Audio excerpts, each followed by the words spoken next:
Después de experimentar un tiempo récord en reabastecimiento de combustible, reabastecimiento de suministros y rearme, el United States Ship Enterprise volvió a salir al mar el 9 de diciembre de 1941. Aunque partió temprano, envuelta en oscuridad, las imágenes que la tripulación vio el día 8 dejaron una profunda impresión. Los pilotos de combate regresaron a bordo con aún más historias horribles. Habían sido trasladados temporalmente al campo Wheeler, que aún era en parte una ruina humeante, y ellos observaron la limpieza.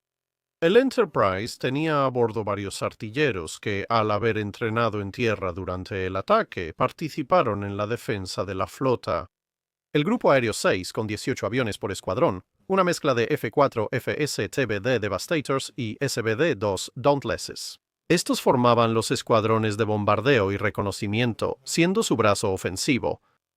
Tras los breves pero fallidos intentos de hallar al Kitabatai el día 7, sus siguientes objetivos serían distintos. La Armada Imperial japonesa había colocado una línea de submarinos alrededor de Hawái para intentar atrapar cualquier barco estadounidense que escapara del ataque a Pearl Harbor. Pero casi de inmediato esto se vio interrumpido al ordenar que algunos de los submarinos realizaran otras misiones en el último momento. Sin embargo, uno de los grandes submarinos japoneses, el I-6, avistó y reportó al Enterprise, después de que había estado en el mar por poco más de 24 horas, se ordenó a otros submarinos acercarse y hundir al portaaviones, aunque el I-6 identificó erróneamente al Enterprise como un buque clase Lexington. Con los aviones del EVS-6 patrullando, rápidamente empezaron a reportar submarinos acercándose desde casi todos los ángulos, y algunos de esos reportes eran realmente genuinos. Pero como los aviones venían armados con bombas, decidieron que también iban a pasar a la ofensiva. Y a las 06:00 de la mañana, el alférez Perry Leaf lanzó su Dauntless del VS-6 en picada tras un gran submarino que había avistado. Sus bombas cayeron fuera del objetivo, pero sin saberlo, dañaron al submarino. Este era el I-70 y quedó lo suficientemente dañado como para que ya no pudiera sumergirse. Ese mismo día, otro piloto del VZ-6 exploraba la misma zona. Este era el teniente de grado junior Clarence Dickinson Jr. 3 días antes, él fue uno de los Dauntless derribados por los ceros japoneses en Pearl Harbor. Su artillero, Bill Miller, murió en el encuentro, pero Dickinson descendió con su paracaídas. Se dio a conocer a los lugareños cercanos y logró reunirse con su barco al día siguiente. Con un nuevo artillero, Thomas Merritt, a bordo, comenzó a ascender hasta la altitud óptima para el picado. Merritt, consciente de su nuevo trabajo, preguntaba si la bomba estaba armada, pues soltar una defectuosa no serviría. Eventualmente, esta línea de preguntas se volvió tan molesta para Dickinson que respondió bruscamente que sí. De hecho, ya había armado la bomba y que si su artillero podía relajarse, por favor. Curiosamente para ambos, en los aproximadamente 10 minutos que les tomó entre el momento en que el submarino los avistó y abrió fuego con su cañón de cubierta y la llegada del avión a la posición de inmersión, el submarino no hizo ningún movimiento para sumergirse. Por los daños previos, en realidad no podía hacerlo, pero la tripulación aérea estadounidense no lo sabía.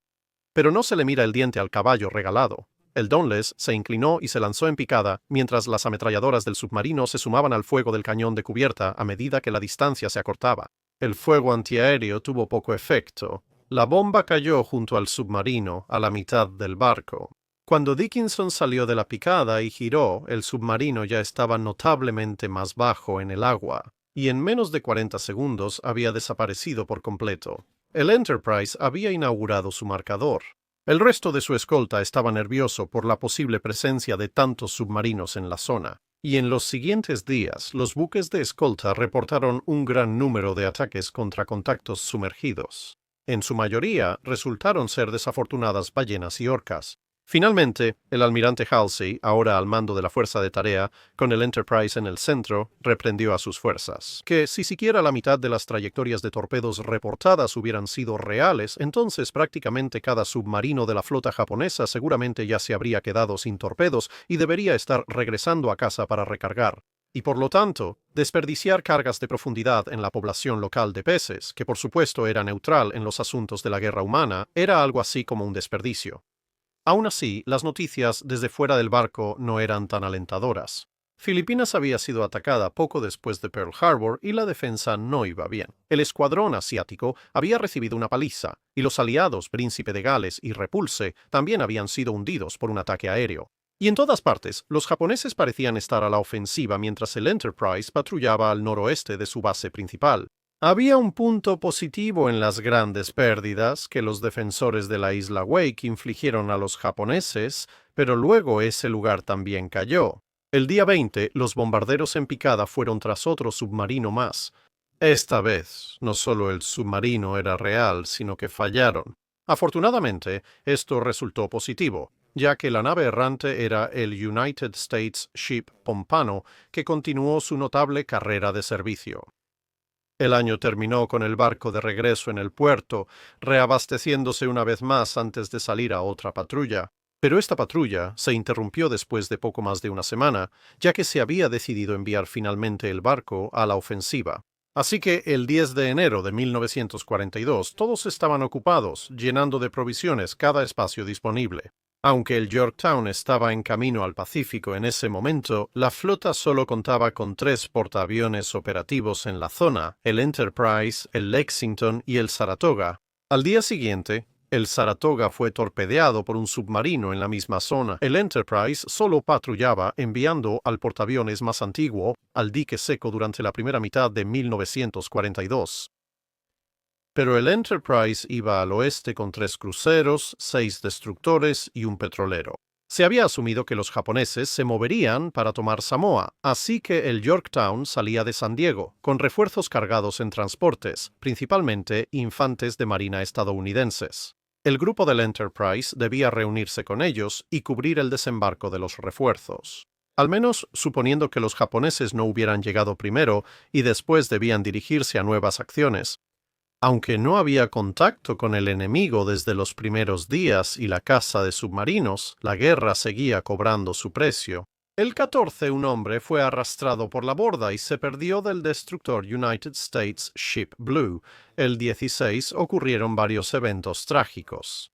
El crucero Salt Lake City perdió a un hombre por un accidente en una torreta de 8 pulgadas. Un Dauntless aterrizó de emergencia, arrancó un cable de detención y cayó por el costado.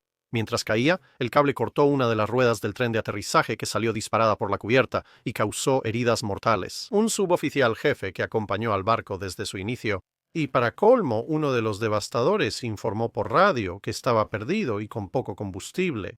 Poco después, informó que iba a amerizar. Pero la flota no podía permitirse desviarse de su rumbo para buscar la aeronave, y los 3 hombres, que sobrevivieron a un amerizaje perfecto, terminarían pasando 34 días angustiosos a la deriva en su pequeña balsa amarilla, hasta que finalmente llegaron a una pequeña isla a 750 millas de distancia, menos de 24 horas antes de que un tifón golpeara la zona, lo que los habría ahogado si seguían en el mar. Para el día 18, la Enterprise se había reunido con su barco gemelo y durante la siguiente semana patrulló alrededor de Samoa mientras se descargaban los refuerzos. Luego, Halsey anunció el siguiente plan de acción para los 2 portaaviones. La preocupación era que los japoneses usaran sus bases en las islas Marshall y Gilbert para avanzar hacia el sur. Así que la Marina de los Estados Unidos intentaría ahora dañar o destruir esas bases para dificultar tales esfuerzos. El Yorktown recibió una lista de objetivos más al sur, mientras que el Enterprise atacó los más al norte. Tomaría casi una semana más llegar allí. El viaje se animó cuando un avión Dauntless casi derriba un hidroavión aliado con tripulación de la Real Fuerza Aérea de Nueva Zelanda, cuando se encontraron, ya que ninguna de las partes esperaba que la otra estuviera allí. El día 28 el Enterprise celebró un hecho sin precedentes para un gran buque de guerra de la Marina de los Estados Unidos. Cuando repostó en el mar durante la noche, una circunstancia que se vio obligada a enfrentar porque la mayor parte de las horas de luz del día se habían dedicado a repostar a todos los escoltas.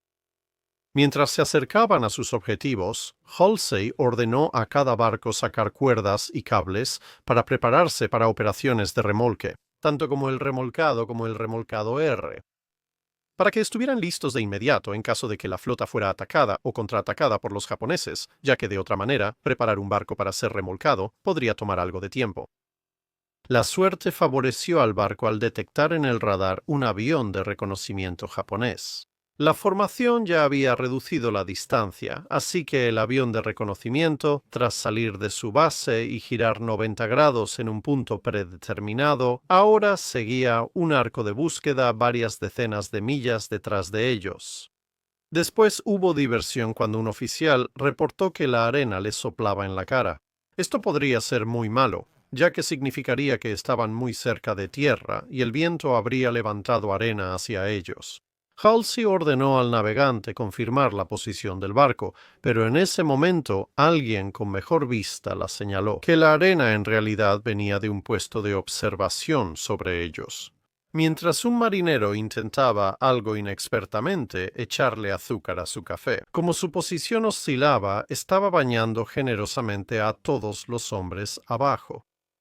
Al amanecer del 1 de febrero, el oficial ejecutivo escribió un breve poema y lo compartió en la reunión informativa antes del despegue de los pilotos.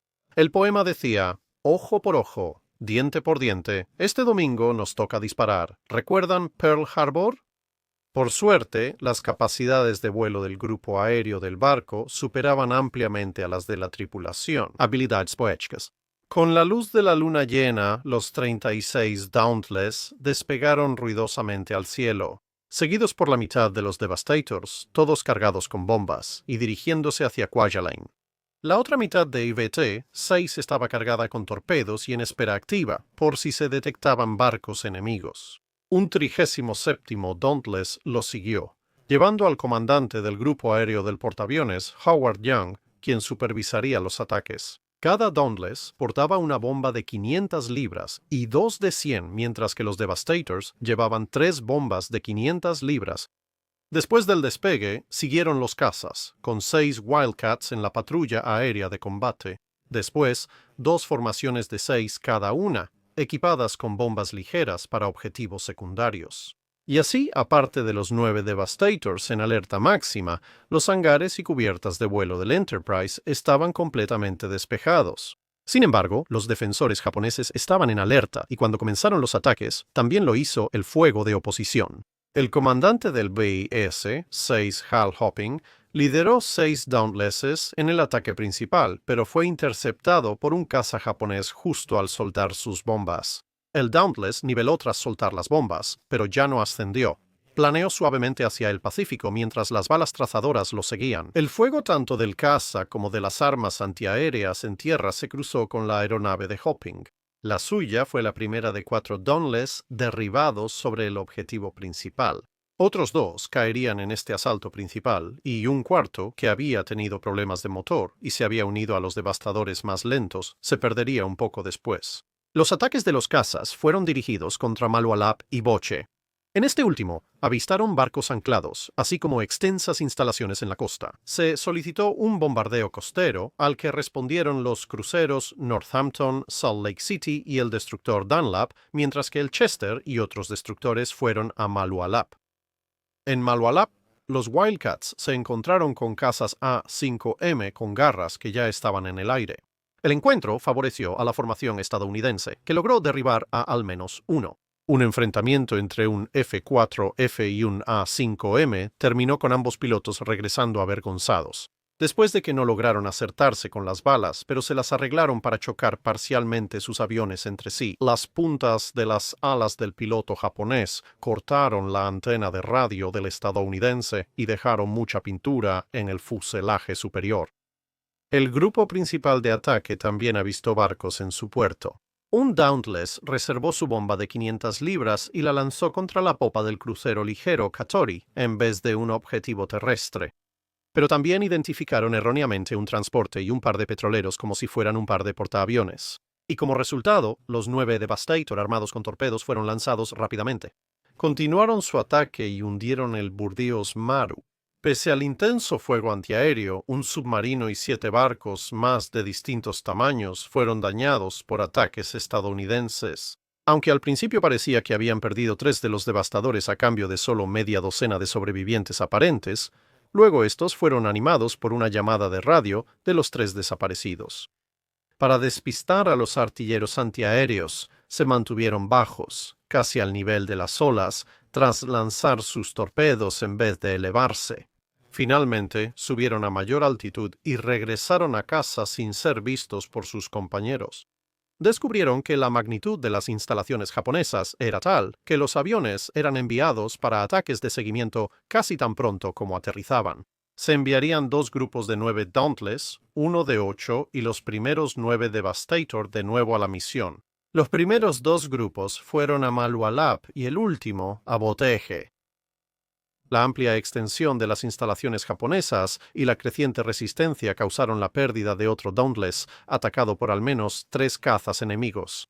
Además, los daños al Chester, que fue bombardeado por un grupo de bombarderos bimotor que lograron despegar desde algún otro lugar, convencieron a Halsey de que era momento de regresar a casa, justo antes de la 1:30 de la tarde. Tampoco fue un momento demasiado pronto. Los bombarderos que atacaron al Chester pasaron el día reabasteciéndose y rearmándose, y pronto aparecieron en persecución zigzagueando entre las nubes para evadir la mayor parte del combate. 5 bombarderos de patrulla aérea salieron de su cobertura en un suave picado hacia el Enterprise. Los cañones antiaéreos de la flota dispararon, pero los nervios de su primer combate real eran evidentes. La cadencia de fuego era excelente, pero todos apuntaban directo a sus atacantes en vez de anticipar sus movimientos. Y así, el ataque de los bombarderos fue seguido por una serie de bocanadas de humo mientras los proyectiles de 5 pulgadas fallaban detrás de ellos.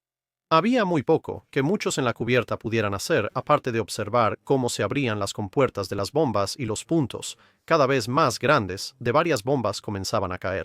Por suerte, todas las bombas fallaron, pero algunas cayeron lo suficientemente cerca como para lanzar esquirlas y agua contra el costado de babor del barco.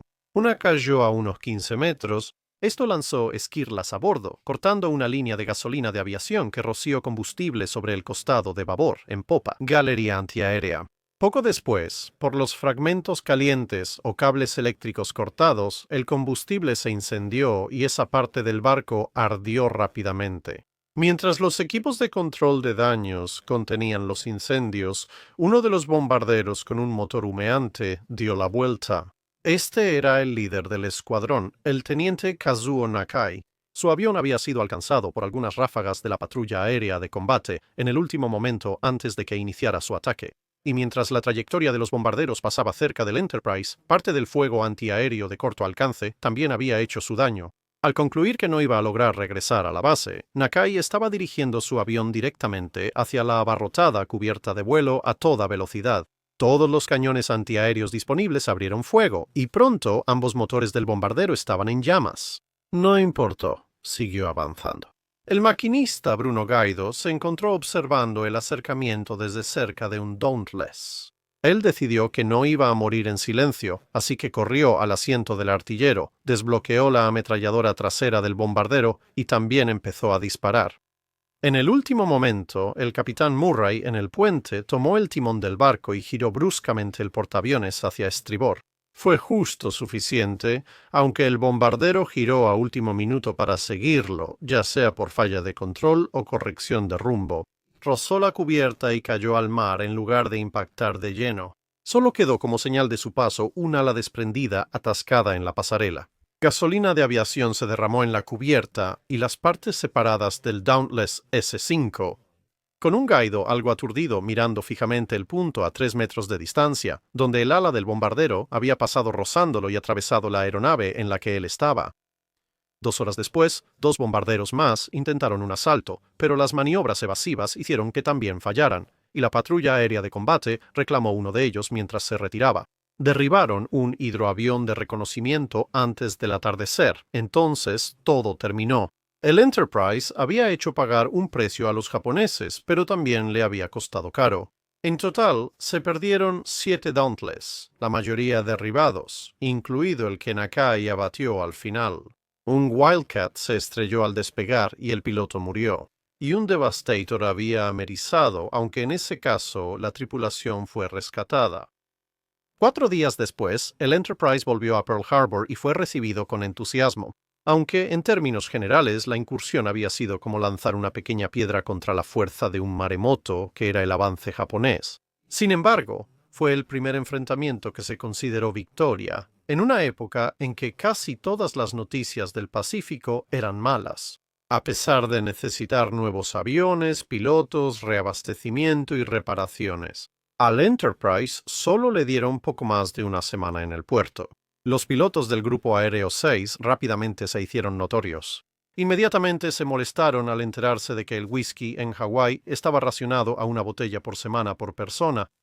Así que idearon presentar un frente unido al afirmar que, ya que ahora claramente se dedicaban a atacar islas, todos requerían entrenamiento extenso en vuelos de travesía y aproximaciones a varios aeródromos. Y así, pronto los cielos sobre Hawái estaban siendo cruzados por Wildcats, Devastators y Dauntlesses, que iban y venían a cada pista militar conocida que pudieran encontrar.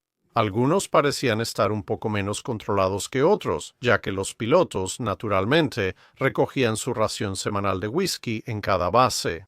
Antes de Internet, actualizar inventarios y saber quién recibió qué tomaba tiempo, pues era necesario correlacionar información entre diferentes bases aéreas. Antes de que pregunten, sí, la Marina de los Estados Unidos prohibía alcohol en los barcos, pero Hawái era una isla.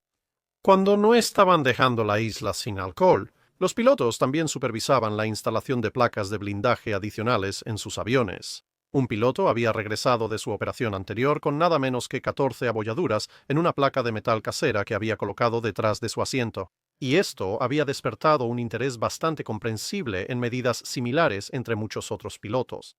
5 días tras arribar al puerto, Halsey recibió órdenes para la siguiente operación del barco y le parecía bien regresar pronto a la acción.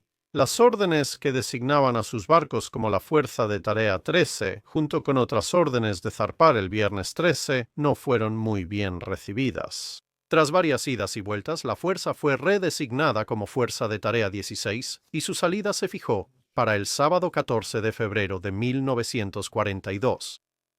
La Fuerza de Tarea 16 zarpó escoltada por 2 cruceros, ya que el Chester seguía en reparación, y 6 destructores.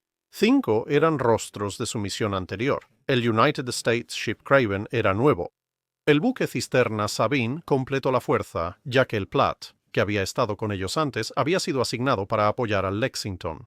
La formación entonces se dirigió al noroeste, y mientras escuchaban la radio, continuaron recibiendo malas noticias. El Channel Dash acababa de ocurrir en Europa y en su propio teatro, Singapur acababa de caer.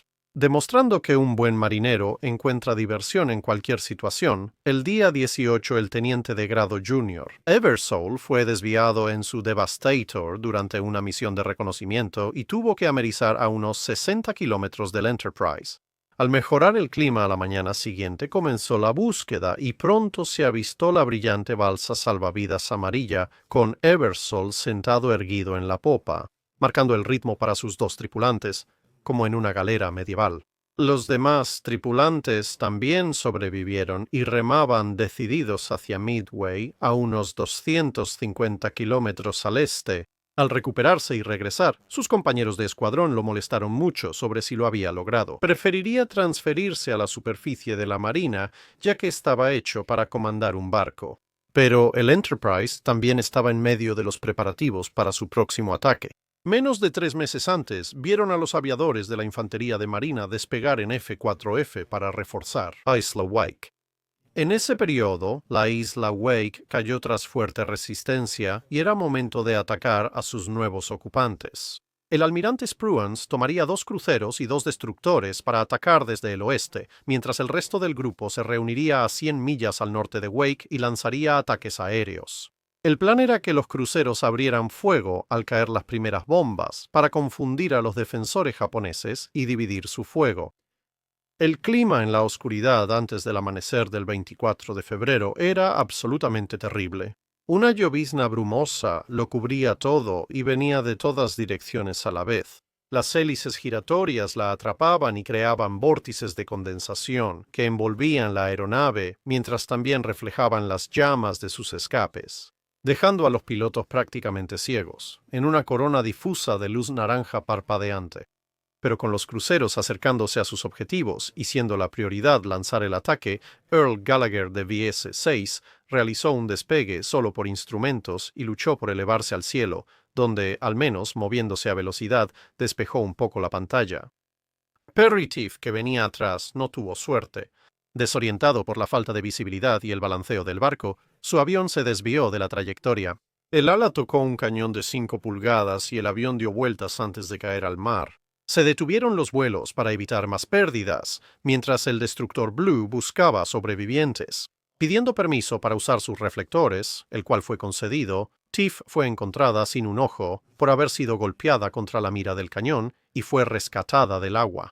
El artillero Edgar Jinks logró salir de la aeronave, pero en la oscuridad solo se le oía, no se le veía, pese a los esfuerzos de la tripulación de los reflectores.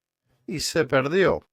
Las operaciones de vuelo se reanudaron al amanecer, cuando ya era posible ver lo que sucedía. Y el grupo de ataque, algo retrasado, fue enviado, similar a antes, cada Dauntless posible. Además, 9 Devastators armados con bombas y los otros 9 se mantuvieron en reserva armados con torpedos. La única diferencia significativa fue esta vez. Wade McCluskey estaba volando como cobertura superior, con 6 Wildcats acompañando a los bombarderos mientras la patrulla aérea de combate estándar volaba sobre los portaaviones. El ataque, ligeramente retrasado, llegó y comenzó a atacar en grupos de 6, una vez más cargados con una bomba de 500 libras y un par de bombas de 100 libras en los bombarderos en picada. Uno de los pilotos de Dauntless, el alférez Delbert W. Halsey, sin relación con el almirante, avistó un hidroavión H-6K que superó fácilmente a su avión cuando abrió los aceleradores.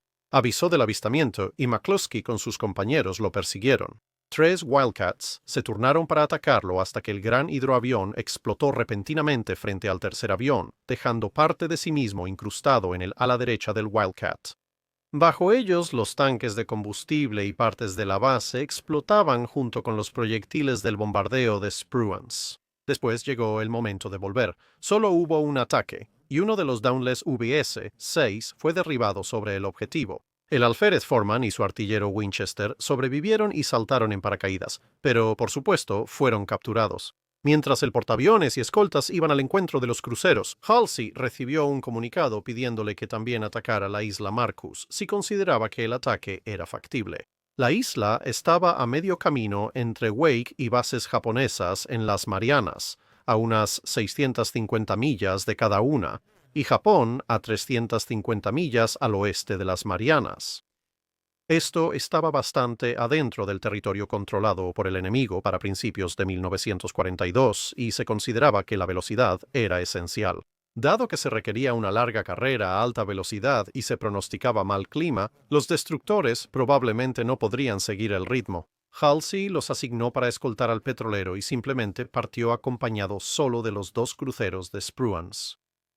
Fueron al oeste, incluso tras saber de la pérdida del Houston y el Langley en el colapso del mando American, British, Dutch, Australian, pero para el 4 de marzo la oscuridad antes del amanecer volvió a llenarse con los sonidos del grupo aéreo del Enterprise calentando motores. Esto también sería algo de una sola vez.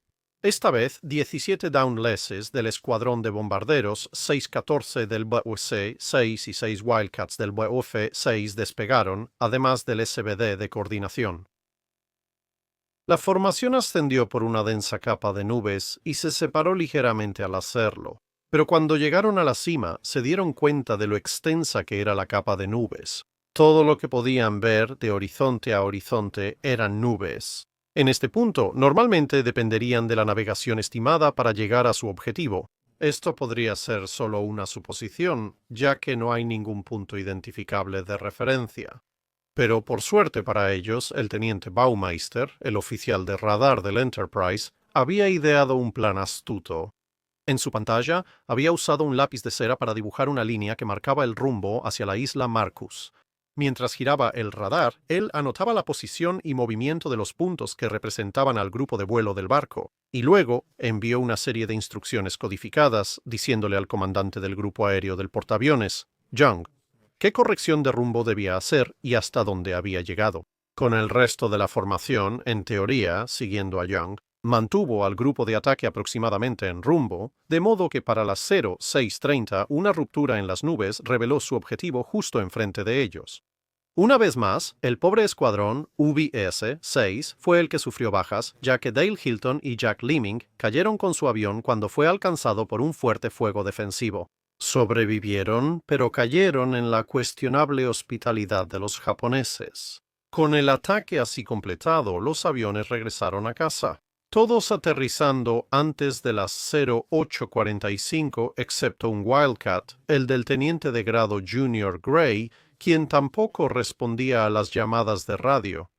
El radar detectó un solo contacto, pero pensaron que podría ser un enemigo. El Enterprise se ocultó en una tormenta y el contacto pasó de largo. Por suerte, el operador de radar Baumeister supuso que podría ser Gray, según recordaba. El piloto de caza había mencionado anteriormente cómo su radio seguía desintonizándose a una frecuencia diferente.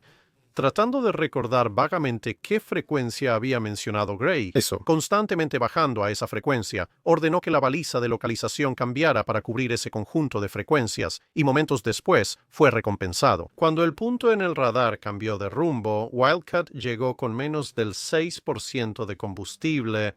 El 10 de marzo, el portaaviones regresó a Hawái y todos descansaron, pero se avecinaban algunos cambios importantes. El oficial ejecutivo de UVT-6 se iba al Saratoga. El comandante Howard Young dejó el grupo aéreo del portaaviones para liderar el grupo de entrenamiento avanzado de portaaviones, y Wade McCluskey lo reemplazó, dejando el mando del WF-6. Los aviones del escuadrón de cazas también estaban siendo reemplazados. Los F-4F-3 fueron reemplazados por F-4F-4 con varias mejoras. Ahora los tanques autosellantes y el blindaje de cabina eran de serie. Y en lugar de 4 ametralladoras calibre .50 que solían atascarse, ahora tenían 6, con la mayoría de los problemas de atascos resueltos. El cambio principal fue que el F-4F-4 tenía alas plegables, y así se podían guardar 27 aviones en el mismo espacio. Antes solo había 18. El único punto de controversia era que todos estos cambios hicieron que el 4 fuera una versión más pesada del F-4F que el 3, a pesar de que la planta motriz era la misma. Y esto reduciría un poco el alcance de la aeronave. Como el VS-6 había sufrido casi todas las bajas del grupo, lo desembarcaron para que descansara y se recuperara. El escuadrón bombardero 3 del Saratoga fue transferido temporalmente para reemplazar al VS-6 mientras éste se reorganizaba. La Enterprise también lucía sutilmente diferente. Las ametralladoras antiaéreas 50 casi habían desaparecido, sustituidas por varios cañones Oerlikon de 20 milímetros. Navegó junto con el Salt Lake City y el Northampton, además de 4 destructores y un Euler el 8 de abril rumbo al noroeste. Una vez más, malas noticias acompañaron su despliegue, y esta vez fue la caída de Bataan, señalando la última resistencia de las tropas aliadas en las Filipinas mismas. Y para colmo, nadie sabía cuál era su misión, excepto el almirante, por supuesto. Luego, el día 12, una formación casi idéntica apareció entre la niebla. El portaaviones Hornet y su grupo de escolta, similar al del Enterprise, incluía 2 cruceros, varios destructores y un petrolero. En vez de aviones de la Marina de Estados Unidos, había más de una docena de bombarderos B-25 verde oliva de la Fuerza Aérea del Ejército de Estados Unidos en la cubierta. Abundaban los rumores. ¿Era esto algún tipo de misión extraña de entrega? Solo más tarde ese día Halsey anunciaría su destino, Tokio. Esta noticia fue recibida con gran aprobación. Como la cubierta de vuelo del Hornet estaba fuera de servicio, ya que los bombarderos ocupaban el espacio, le correspondió al grupo aéreo del Enterprise realizar las tareas de reconocimiento, mientras la formación combinada se dirigía al oeste. Cuando llegaron a unas 1000 millas de Tokio, dejaron atrás petroleros y destructores, como en la incursión en Isla Marcus, y siguieron rápido solo con 4 cruceros y 2 portaaviones. El oleaje dificultó el acercamiento. La idea era lanzar los bombarderos a 500 millas de su objetivo, lo que les permitiría recorrer otras 500 millas para llegar a territorio aliado más al oeste, con 100 millas de reserva en el tanque.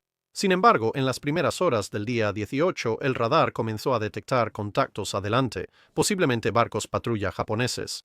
Evadieron los primeros contactos, pero a las 7:15, 50 millas adelante, y él pensó que lo habían visto, pero Halsey siguió adelante. Cada 3 minutos que pasaban significaban 1 milla menos por volar para los bombarderos, aunque aún estaban lejos del punto de lanzamiento ideal de 500 millas, pero luego, después de media hora, se vio físicamente un barco patrulla en el horizonte, junto con una serie de conversaciones de radio en japonés que estaban siendo interceptadas. Aunque el crucero ligero Nashville fue enviado para encargarse de la embarcación. Halsey concluyó que había equilibrio entre riesgo y recompensa y ordenó a los portaaviones posicionarse contra el viento para lanzar.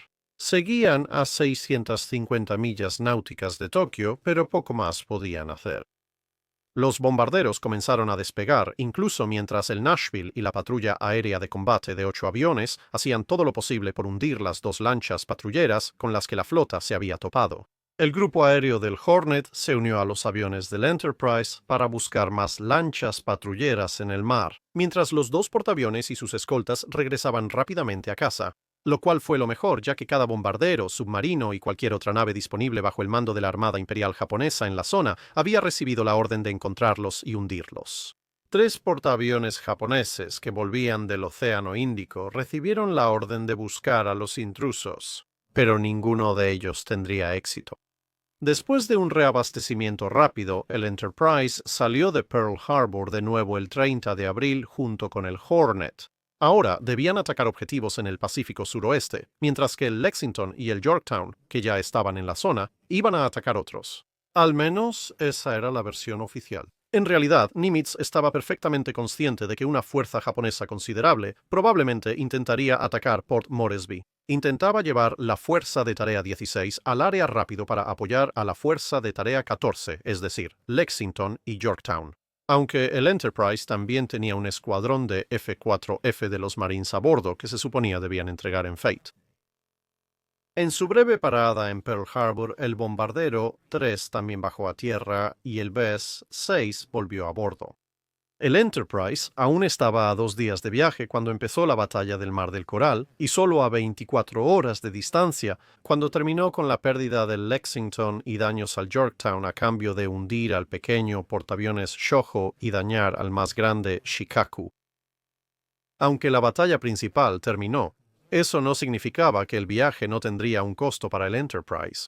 Se hicieron grandes esfuerzos de búsqueda por si los portaaviones de la Armada Imperial japonesa intentaban rodear y atacar al Yorktown, pero esto les costó 2 Dauntless que debieron amerizar. Una tripulación logró ponerse a salvo, pero la otra desapareció en el mar y nunca más se le volvió a ver. El teniente de grado Junior Herman también se perdió cuando su Wildcat se apagó al despegar y giró hacia el océano. 7 aviones más quedaron inutilizados por aterrizajes forzosos y situaciones similares. Pero pronto llegó otra orden por radio de Nimitz. Aceleren el regreso, que era una jerga naval para decir regresen aquí y regresen aquí, ayer. Los portaaviones regresaron a Pearl Harbor y arribaron el 26 de mayo, donde ya los esperaban provisiones apiladas en sus puntos de amarre. Llegaron aviones nuevos para reemplazar los perdidos y la tripulación fue informada que solo estarían 1 o 2 días en el puerto. Zarparían en cuanto el barco estuviera listo. Cerca, el Hornet era tratado igual mientras veían al Yorktown en dique seco. Parecía algún enorme alimento siendo invadido por un grupo particularmente industrioso de hormigas. Como a cualquiera que no estuviera almacenando a sus barcos gemelos se le ordenó intentar repararla, claramente algo grande se avecinaba.